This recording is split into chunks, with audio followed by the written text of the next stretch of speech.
How to deal with a major project, part 3, the body.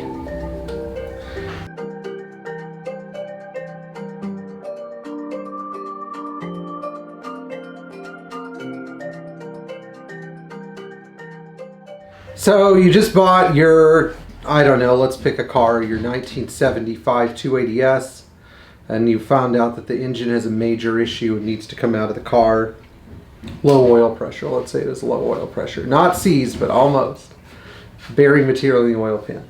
And when you're in there, you found out there was rust under the fuse box and rust underneath the back windshield and the front windshield. So, you know, this is the part where you say, help. Because you're going to need a guy who could do metal work. And you're going to need a guy that can pull glass and install glass.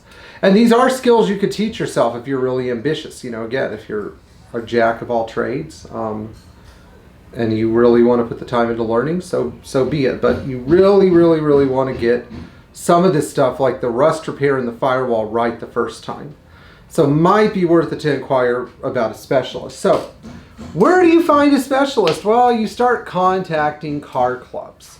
So there are 3 rules with specialists. 1, referrals from people who are real, whose cars you can inspect, who actually had major issues. Number 2, don't put a geographic boundary on things and don't put a time limit on them. If the car is to sit for an extra 6 months so that the guy who knows what he's doing can fix the firewall, let him be, because if somebody knows what they're doing, they're usually pretty booked up. Number 3, money. It might cost you more now. Who cares? You want it done right? Do it right. We're living in an era where you can spend $100K on a Tesla, $50,000 in a Nissan Maxima, $22,000 in a Ford Maverick pickup, or for like 15 to 20K, you can restore your own Classic Mercedes and have a real car. That's going to last for a while. You know, maybe more than that. Maybe it's like up to 25 now, but I mean, come on. You know, who wants to drive a Ford anything these days? They're garbage. One of the problems that most people face when they see rust or rot in a car is this psychological barrier that has to be overcome. Like, oh no, I bought a piece of junk now. Oh, what am I going to do? Oh, uh-oh, oh, rust, uh-oh, no. And it's because they don't seem to know where to take them. There are rust repair specialists out there.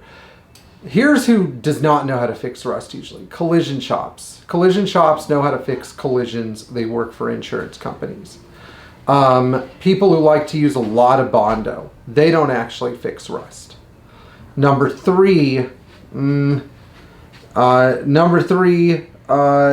the person who's fixing rust needs to know how to weld. If somebody doesn't know how to weld, can't weld, is too afraid to weld, isn't familiar with the different types of welding, they can't fix your rust. So those are some of your red flags. I really try to avoid collision shops. Really try to avoid them. They're the worst at fixing stuff, you know. Now some people might be the exception, but that's generally the rule. Now, let's look at some scenarios of body damage. You find old accident damage, you find severe rust, you find a rusty floor pan, you find a rusty sunroof. Sure, there's a part of you that needs to know when the car is too far gone to be a project that you might want to deal with. Someone else might want to deal with it, but you might not. And you need to know the constraints of your budget.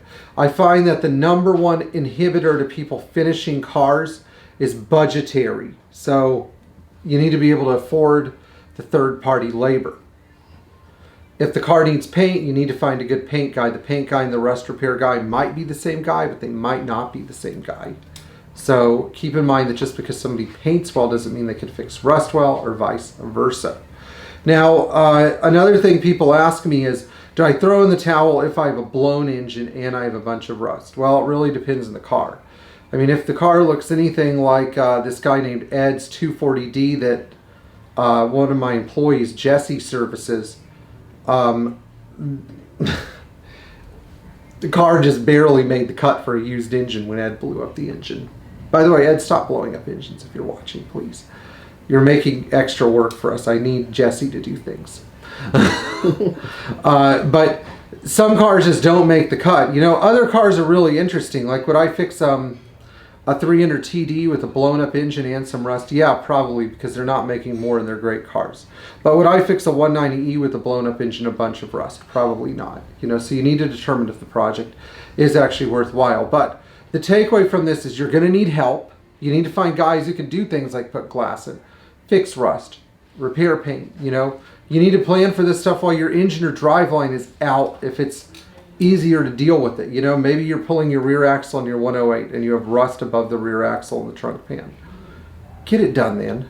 Don't put everything back together. You know, come up with a plan to pull the rear axle at the body shop. You know, I don't know. There's all sorts of things that I could probably tell you guys, but I'm sure you guys have had plenty of fun with this.